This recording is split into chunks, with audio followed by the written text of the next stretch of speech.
اعوذ باللہ من الشیطان الرجیم بسم اللہ الرحمن الرحیم وَأَمَّا الَّذِينَ كَفَرُوا وَكَذَّبُوا بِآيَاتِنَا وَلِقَاءِ الْآخِرَةِ فَأُولَئِكَ فِي الْعَذَابِ مُحْضَرُونَ، اور جنہوں نے کفر کیا ہے اور ہماری آیات کو اور آخرت کی ملاقات کو جھٹلایا ہے وہ عذاب میں حاضر رکھے جائیں گے۔ فَسُبْحَانَ اللَّهِ حِینَ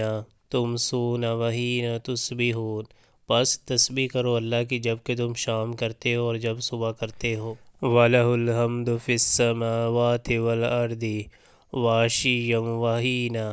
تُظْہِرُونَ، آسمانوں اور زمین میں اسی کے لیے حمد ہے، اور تسبیح کرو اس کی